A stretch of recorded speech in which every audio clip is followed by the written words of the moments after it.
Today I'm going to be sharing 5 super easy fixes for the common mistakes that women over 50 can make with their makeup. Welcome in, I'm Kimberly. This is Pretty Over 50, where we talk everything beauty, fitness, and lifestyle for the over 50 and over 60 woman. I'm so glad you stopped by today. This topic is near and dear to my heart because honestly, ladies, the fixes are so doggone simple that once you know them and understand them, you'll be so thrilled to be able to implement them. If you're new here, I hope you'll consider subscribing before you leave and make sure you click that notification bell so you don't miss any of my upcoming videos. And if you want all the good stuff, you might want to sign up for my Sunday morning email newsletter. The link is in the description box down below. Every Sunday morning, I send out a very short, very sweet, very popular email newsletter featuring all the cool things I found throughout the week. Whether it's a great sale or a recipe you absolutely have to try, a funny piece of information, anything I'd be sharing with you if we were out together having coffee, that's what goes in the Sunday morning email newsletter. It is super popular, as I mentioned, super free, super easy to sign up. You just click the link in the description box down below. It will land in your email inbox Sunday morning. I think you're going to love it. As I mentioned, I'm going to be sharing 5 super easy skills that you can implement in your makeup routine that could make a big difference in how your face looks throughout the day. And that's one of the most important things I think we need to consider is not only do we want our makeup to look good when we finish it, we also want it to look good by the end of the day. The first thing that we all need to do is really assess the landscape of what we're working with. And this is so important, and I wonder if most of us do this. This assessing the landscape was what started me on my skincare journey more than 5 years ago. I am now 68, almost 69 years old, and I started my skincare journey here on YouTube when I was 63 years old. And what happened is I looked in the mirror, really looked in the mirror, and I was horrified by what I saw. I realized I had gotten old. I was still living in the fantasy that I was in my late 40s and nothing had changed. Well, a lot had changed. I just really wasn't paying attention and really looking at what was going on with my skin. The fact that my skin looked terrible should not have been a surprise to me because I didn't do any skincare. I didn't take care of my skin. I just really was the worst. I even went to sleep with my makeup on. I just was living in this kind of dream state that time was not marching on. When I finally sat down and really looked at my face, I thought, oh my heavens, this is not good. And the second thought was, I wonder if I can fix it. That's what launched my YouTube journey to see if I could fix my skin or at least improve it. One of the criteria I gave to myself is that everything had to be at home.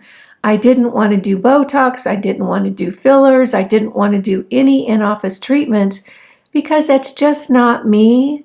And I also thought that there are a lot of people out there that simply that's not an affordable option for them. So I wanted to discover if you could fix your skin affordably at home with at-home products and devices. And I think that we've pretty much established over the almost 6 years now I've been on YouTube that you absolutely can. And actually, it's fairly easy. But the first step in that journey is to kind of take a look at what's going on with our faces. One thing that I have noticed since I've been on this journey is as we grow older, each of us gets different little kinds of doodads. Little things that pop up on our face. And because we're all different, our genetics are different, our diets are different, the environment we live in is different. We each have different kinds of doodads that need to be addressed. So what I'm going to do is go over the doodads on my face that I now need to address or think about when I'm doing my makeup.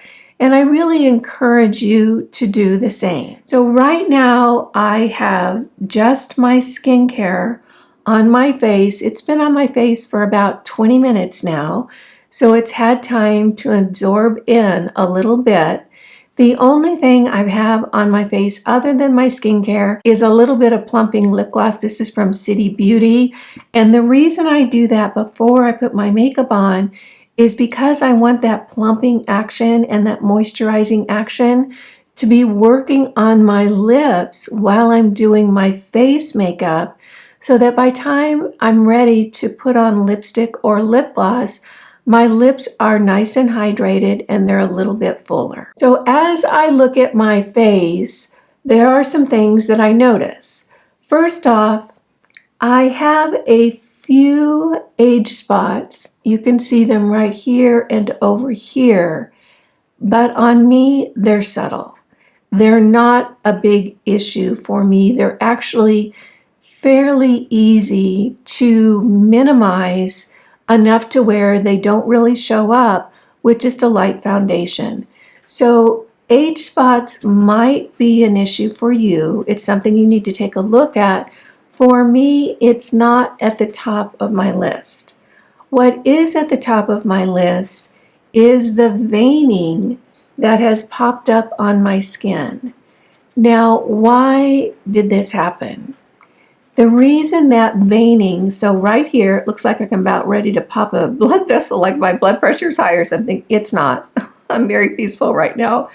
And I have a little bit over here too. Why are these showing up? They are showing up because as we age, our skin gets thinner. And that thinness allows what's going on underneath our skin to show up. So I definitely like to address this because I don't like walking around looking like my veins are popping out of my face. The other thing that I address on my skin is I have marionette lines and nasolabial folds. Are they really, really deep and really, really excessive? No, not really. They're probably age appropriate, but I do need to be very, very cognizant of not getting a lot of product in those crevices because it's just like a creek or a river. If you have an indented area, what's going to happen? Things are going to flow in there. And I don't want product to flow in there because it's just going to accentuate those areas and it's not going to look good. The other thing that I need to address on my face is I don't have a lot of puffiness under my left eye. And I don't know why, because I generally sleep on my left side, but I do on my right side. I do a lot of lymphatic drainage. I do my rebounder. I do facial massage and gua sha almost every day. This one, although the bag isn't huge, it is bigger on this side than this side. So that's something that I need to take into account. What I really suggest is that you sit down with good lighting and a good mirror and take a look at the things about your particular face, what I call doodads, that you might want to address. So number one on my list that women over 50 and over 60, again, I'm 68, almost 69 years old, is skincare and what's going on with our skin. And I am a firm believer that if your skin is in good shape, if it's smooth, if it's healthy, if it's glowy, if it has good texture, you're good to go. You're good to go. I take very good care of my skin now, not because I have great skin. No, I did not have great skin. But I think my skin looks so much better now, even though I have more wrinkles than I did when I started. I think I look better because my skin is healthier, it's more glowing, it has a better tone and color. If you have good skincare, I feel like that's 90% of the whole battle right there. When you don't have good skincare, your skin will look ruddy, it will look thick, it won't reflect light, and when you put makeup on it, it doesn't improve anything. It actually often can make things worse because having that clean canvas or that clean foundation of good, healthy skin is really, really important. And that is easy tip number one. Good skincare is so easy and it doesn't have to be expensive. My skincare routine is pretty doggone affordable. If you're confused about skincare or you just don't get it, and I totally understand that, because there's so much information out there and not a lot of it is easy to follow. I have hundreds of videos over on my channel, and a lot of them are really focused on very easy, very affordable skincare.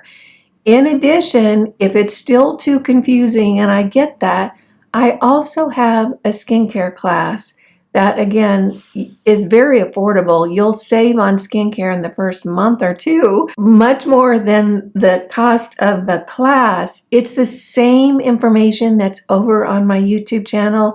It's just packaged up to make it super easy to follow and super easy to understand. So 2 resources, the videos on my YouTube channel will help you tremendously.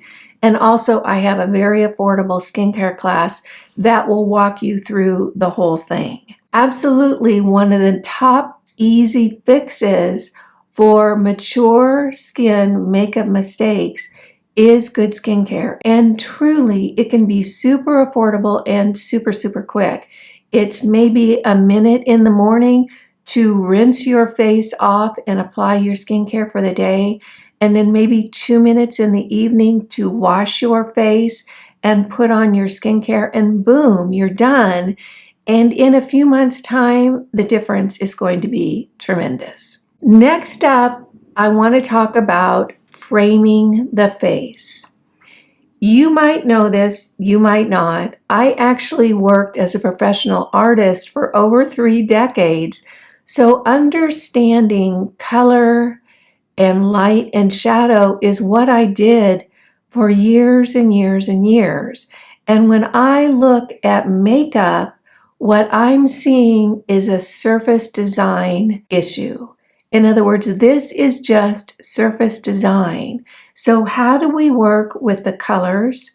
How do we work with light and shadow to enhance this surface to make it look as nice as possible? The word that I want you to embrace and to become your makeup mantra at this age, if you're older like me, is the word misty. Just think misty. And why am I saying misty? Because misty is light. Misty is softening. Misty is subtle. And that's what we want when we're working with makeup for very mature skin.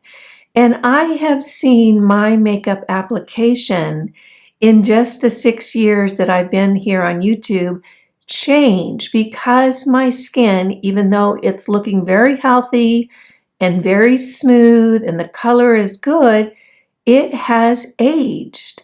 And what happens as we age is the surface of our skin changes. It's not as taut as it was in our 20s and 30s and probably even 40s. It is looser now.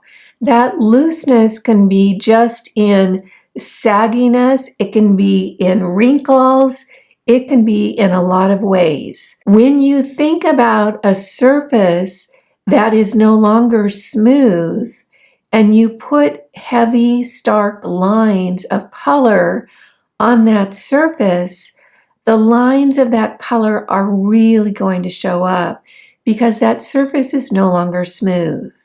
That's where I want you to really embrace the term misty, to make sure that the edges of our makeup, that the makeup application in general is very soft, very light, almost misty looking, because that's going to help that uneven surface of our face look enhanced by the color instead of looking jagged and uncomfortable. The first thing that I do when I start in with my makeup is I define the color in my eyebrows.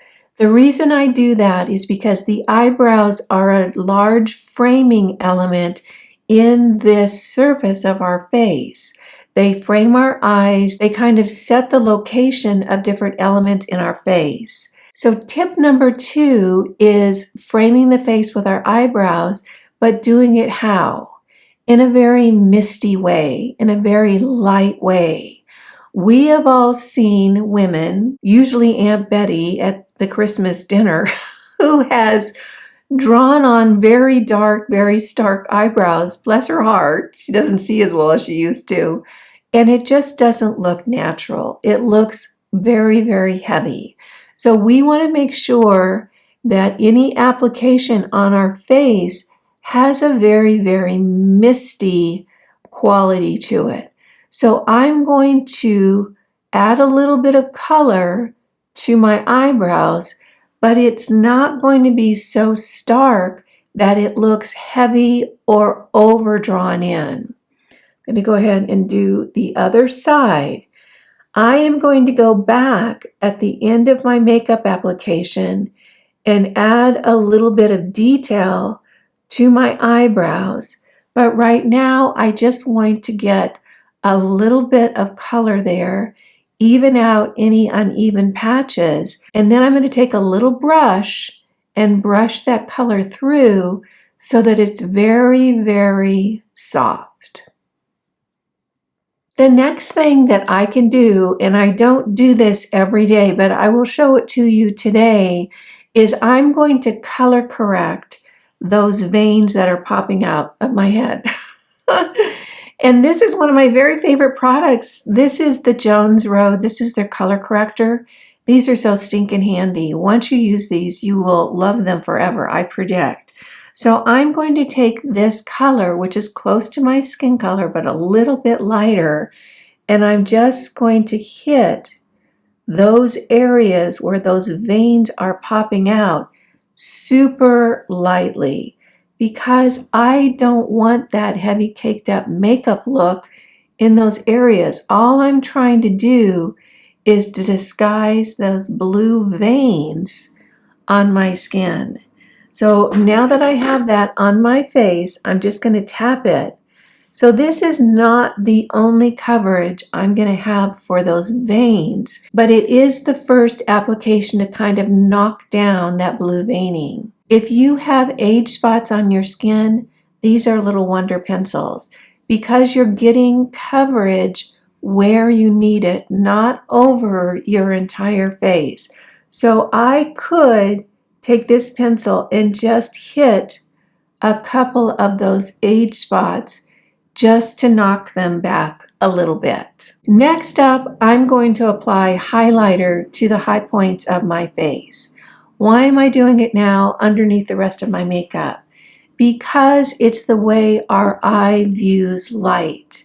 We see light in different ways. And when I apply highlighter underneath my other makeup, it reflects light in a different way than putting highlighter on top of my makeup. And when we have light reflecting on our skin, we interpret that as youthful, as healthy, as nice, radiant skin. It's not a conscious thing. It's that our eyes read things visually and give us a projection or concept of what we're looking at along with other information. And having that glow in a different way, reflecting light differently, makes us think that that is youthful, healthy, glowing skin. So this is the Charlotte Tilbury Hollywood Flawless Filter. There's others out there. You can use whatever one you're comfortable with. And I'm going to put this on what I consider are the high points of my face. Now I'm going to take 2 fingers and just tap those in. And what I like about doing this is that it really creates a reflective quality without adding color. And again, it is a misty application that's going to give our skin a little more youthful look. Next up, I'm going to be using the Catrice Under Eye Brightener. This is 2 products in one. It really does help the under eye concealer to set down, and it also helps to color correct that dark area that we can get underneath our eyes. I could go in with that same pencil that I used on my veining and hit this purple area right here, and sometimes I do. Today I'm not going to, and I think that the other products that are applied along the way are going to help that. Again, back to Misty. As little products as I can put on my face to enhance my skin, the better, because that's going to give me a more subtle, soft look to my makeup application.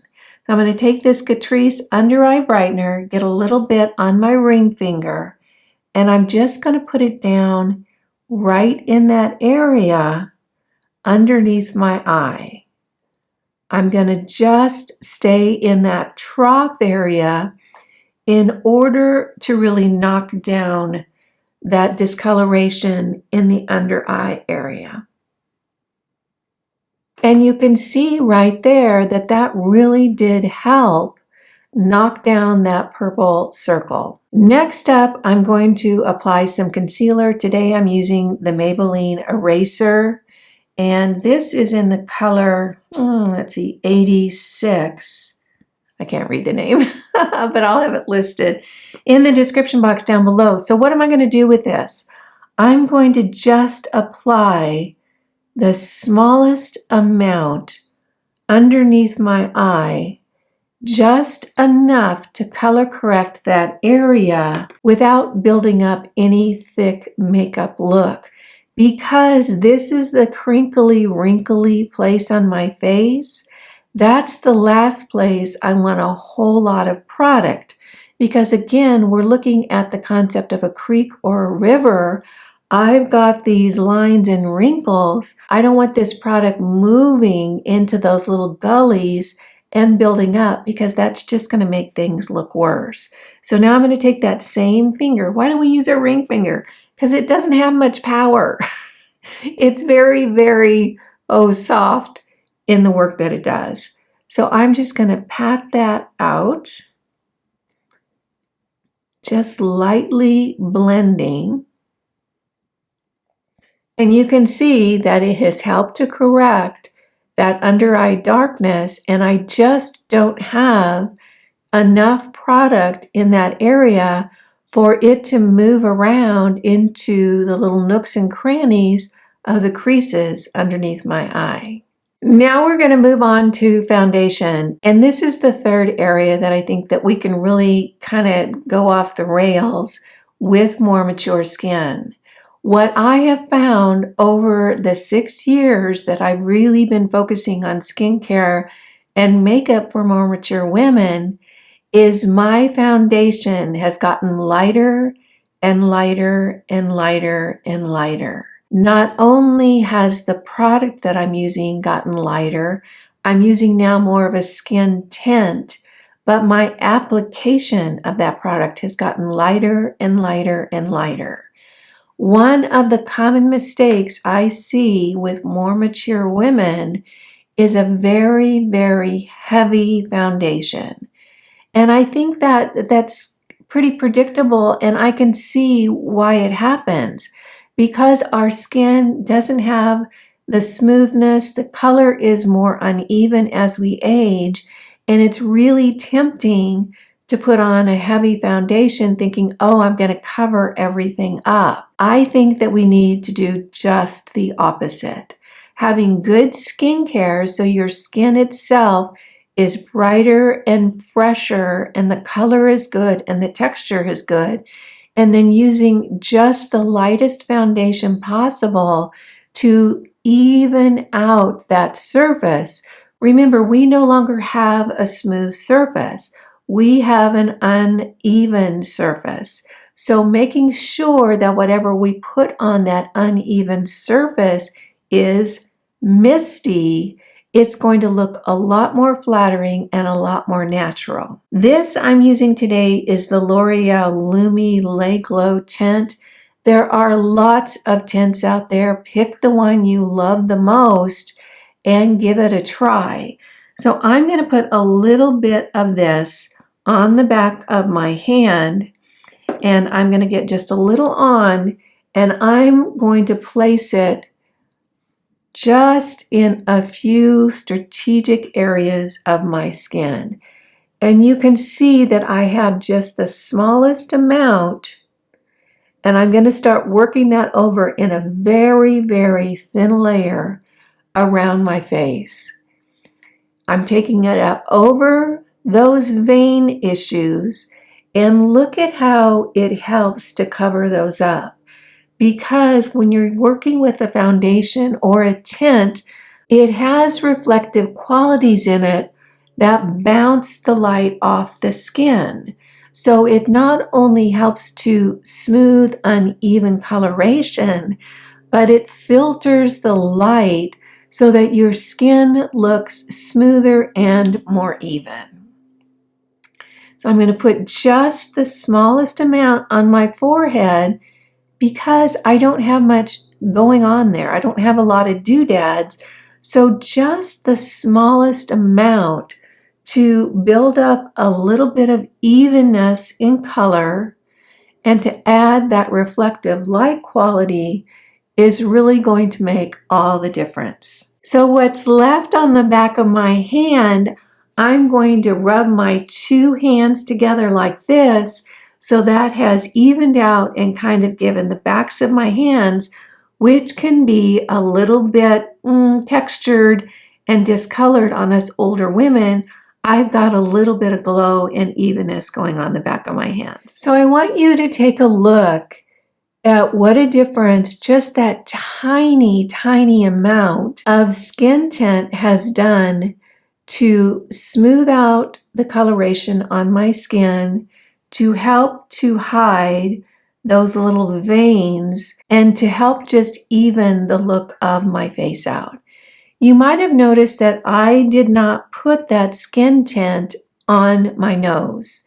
The reason I didn't, and this may not be an issue for you, you may have other issues that you need to work around, because the pores on my nose are enlarged because I had very oily skin and acne when I was younger. If I put a skin tint or a foundation on my nose, it's going to give me polka dot pores. I have to be very, very careful with that area.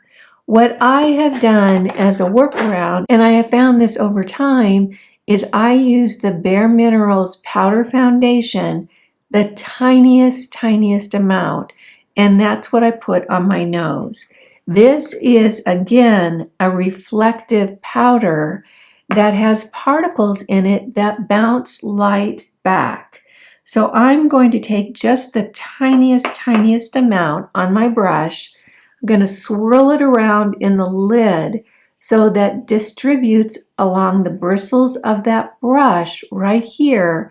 And I'm just going to lightly pounce that over my nose. And then I'm going to go underneath my eyes to help set that down. Now, if you don't have the Bare Minerals, and it's an absolute OG product, a lot of us, have it in our collection, you can use any kind of powder if you have the same nose issues that I do. I put a very, very light, super light coverage on my nose, and then I just make sure that I have really, really blended it in. So I have now addressed the skin on my face. I have evened it out. I have given it a little bit of glow, and you can barely tell that I have any makeup on because the application is so light and so misty. So mistake number 4, and there's probably a lot more that I'll go into today, is placement of color. One thing that I see often, again with Aunt Betty at the Christmas party, is placement of blush on the apples of our cheeks. Well, of course we're going to put it on the apples of our cheeks. That's what we learned when we were 13, 14 years old. You put it on the apples of your cheeks because that's where our cheeks go when we smile. The problem with doing that as you grow older is that the apples of your cheeks are not up here when we're no longer smiling.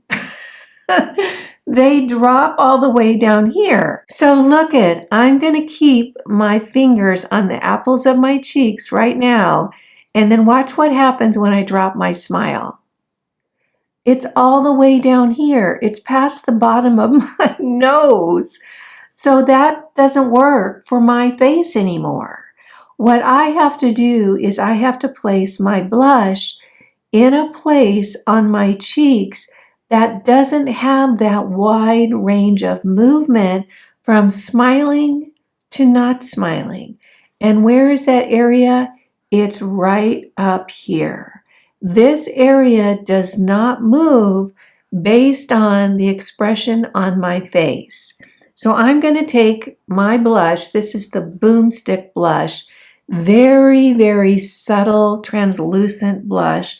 Perfect for the misty look we're going for. And I'm going to place it right up here. So look at the difference. Here's the apple. Here's where I have the blush. I'm going to do the same thing over on this side. And again, look, apple here, blush here. Placing our blush here is really going to help lift the face because it gives the illusion that the cheeks are up here. Our eye just focuses on visual clues. Our eyes are not necessarily logical. It just looks for color and placement. So I've got that blush at the top of my cheeks, and I'm going to work it around and up into that temple area. And look at how pretty and translucent that blush is. What's the term that we could use for that? Misty. It's just a misty, subtle color that looks good regardless of whether we're smiling and our apples are right here with that color there, or we're not smiling. So I'm just going to blend that in really lightly with my fingers. And you can see how lovely and translucent that is. And how it just gives a glow to that cheek area without moving around a lot based on our expression. Now I'm going to move into a topical highlighter. And what do I mean by topical? This is a highlight that's on the top of our skin. We have that highlight underneath, which is going to reflect light differently than the highlight we put at the top. Why do I use both? Because I want that light reflection. I prefer a glowier look on my skin. That just seems to work for me. If you don't care for the glowy look, definitely do what works for your skin. But remember that light reflection is what our eye reads as healthy, as useful, as vibrant, as just, nice, moist, beautiful skin. So I'm going to take this highlighter again. This is the Boomstick. I love these. And I'm going to hit again right up at this top plane of my face because the light's going to come down here and hit that. A little bit right here, a little on the end of my nose, and I'm just going to work that around. And I'm also going to put it right underneath my brows to that brow bone area where the light is going to hit and reflect off. When that light is hitting and our eye is viewing that light reflection, it's not seeing the other stuff. It's not looking at the age spots or the wrinkly crinklies. It's really focusing on that reflective light. So now I have even skin tone. I've added colors to my cheeks. I've got light reflecting. Now it's time to take a look at my eyelids. And this is the other place that I think that women can go wrong as they age with their makeup application. I want you to take a really good look at my eyelids. So I'm going to close my eyes and I want you to look. What do you see? You see a lot of discoloration and a lot of veining. Why is that there? The same reason the veins are showing up on the side of my face, because my skin is thinner. Our skin thins as we get older, and it's going to continue to thin. It's just part of the maturing process. So one of the things that I definitely want to do is I want to cover that up. It's not pretty in my mind. It's not attractive. Do I go out without makeup on all the time? Yes, I do. But when I'm doing my face, I want to cover up that veining. When I put my eyeshadow on, again, I want to cover that up, but I also don't want that eyeshadow to be really heavy, because that's not going to complement my wrinkly, crinkly eyes. Today, I'm going to use a cream shadow stick. And honestly, I went through Ulta and I must have bought every single purple product they had to try it. This is the winner in my book. The reason I'm using purple on my eyelids is because my eyes are brown. With brown eyes or green eyes, this is going to be a good complement because it's going to help that color pop. If you have blue eyes, you might look more towards the peach or pink tones because that's opposite on the color wheel, and it's going to help those blue eyes of yours pop out and look absolutely stunning. So today I'm going to use this purple eyeshadow. Let me see what color this is. It's I Don't Give a Fig. I think that's cute. And let me show you how magically this works. So there's the color right here. Let me show it to you on the back of my hand. There it is on the back of my hand. I'm going to hold my eyelid with a tissued finger, and I'm just going to put that all the way up to the crease in my eye. So look at that. Doesn't that look really, really heavy? It does to me too. But watch what happens when I tap that out with my finger. So look at the difference. Look now. What does it look? It looks misty. So I have covered up those doodads, those heavy veins on my eyelids, and done it in a way that disguises them, gives me some color and emphasis on my eyelid, but the color is not stark. There's no rigid line here. There's no heavy makeup look. It's very, very translucent and misty. Now it's time to address the eyelashes. Two things that I always do is I always curl my lashes and I always tightline my lashes. If you don't know what tightlining is, I'll show you right after I curl my lashes. So lashes are curled. Now I'm going to use, this is the Revlon Color Stay in the color black, and I'm going to run this underneath the base of my eyelashes.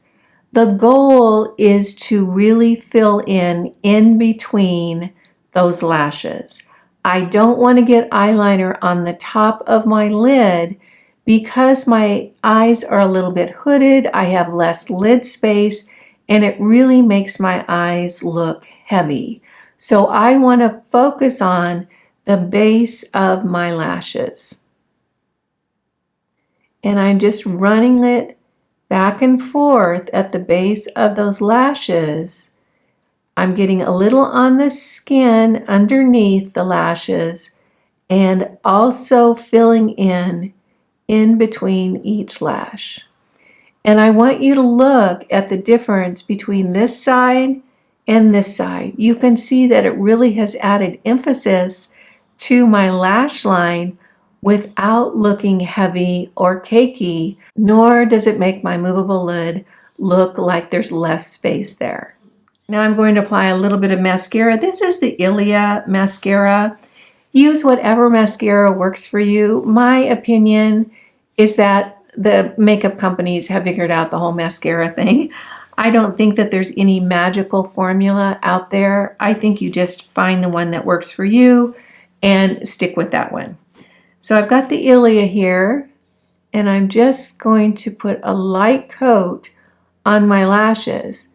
And here's a little tip. Sometimes it works better when you're not looking in a mirror to do your lashes, when you're just doing it intuitively. And I don't know why, but it just seems to work that way for me. So give it a try sometime and let me know how it works for you. So light coat on the upper lashes. And there we have a complete eye look that looks soft and natural. It enhances the eye and it looks a little misty. Now you might be wondering, what about the lower lashes? I don't put anything at all on the lower part of my eye for two reasons. First of all, I don't want to bring attention to that under eye area, because why? That is the more crinkly, wrinkly part of my face. The last thing I want to do is say, hey, look here. And if I put eyeliner under there or mascara under there, I'm drawing attention to that area. I want them to look up. I want my face to be looking up and all the focus to be drawn up. I don't want anything bringing the focus down. That's the first reason. The second reason is practical. Remember at the beginning of the video that I said we not only want our makeup to look great when we put it on, but to also look great at the end of the day? If I put mascara on those lower lashes with the crinkly, wrinkly nature of my under eye skin, and I smile a lot and laugh a lot during the day, that mascara is going to get on that skin and I'm going to end up with raccoon eyes. So it's a very practical decision for me to avoid putting any mascara there, because the chances are that it's going to get on the skin underneath my eyes, and I definitely don't want that. Now the face is just about put together. You can go a couple of directions for here. You can use a matte powder to very, very lightly set everything down, or you can use a powder with a little bit of reflective quality. It really is what works for you and what your taste is, depending on if you want more of a matte finish or more of a glowy finish. I personally, right now in my life, am enjoying the more of a glow finish. I use the Hourglass Dim Light as my finishing powder, and what I do is I put it all over my entire face because I want the filter quality of this powder. It has reflective particles in it that creates a light refraction that gives the sense that your skin is very smooth and very, very flawless. At least, as flawless as it can be at this age. So I'm going to get a little bit of powder on a very big fluffy brush, and I am just going to tap that ever so lightly around my face.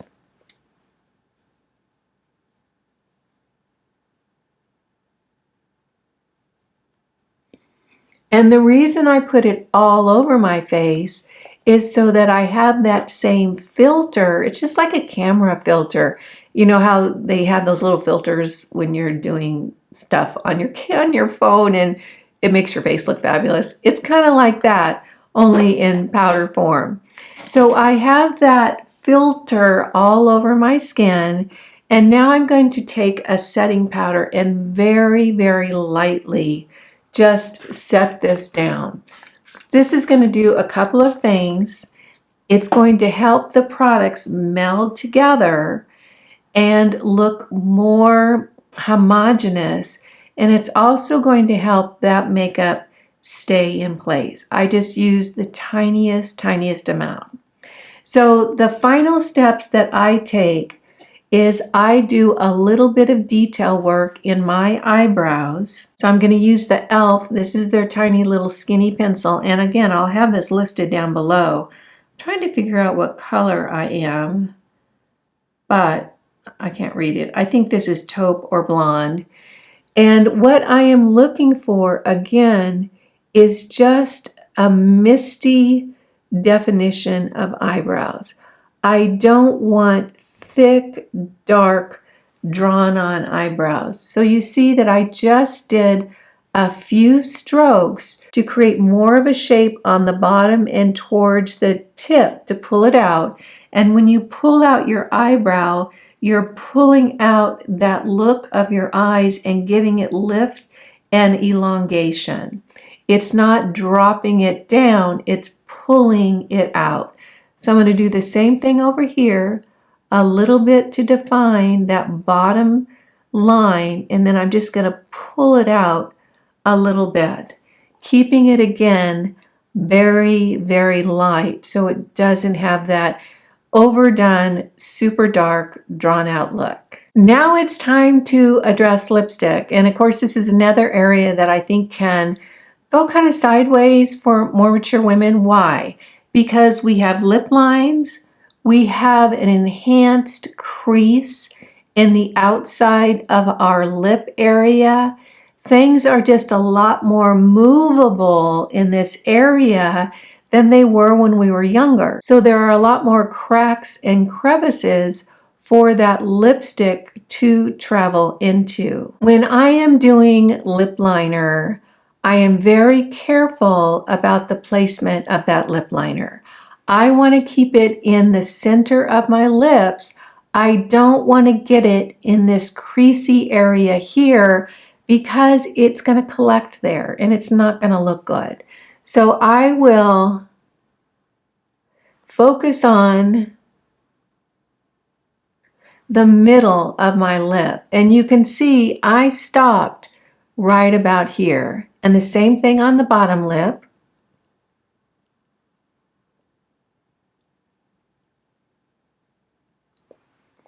I don't bring it into the corner because I don't want that lip product collecting and then drifting into this line and giving me a not very flattering lip look. And now I'm going to place the lipstick.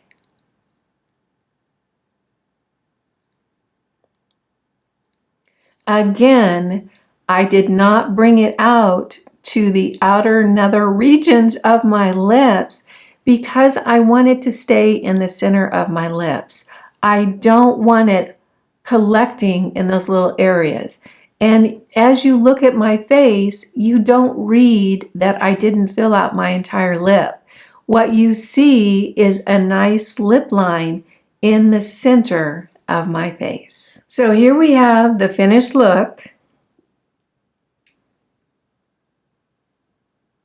Well, I hope you found this useful and helpful. It was really fun for me to put it together. There are so many easy to implement, super simple little tips that we can use as older women to put together a look that is not only flattering, but that looks very natural. I want to thank you so much for joining me. If you had fun today, go ahead and give this video a thumbs up.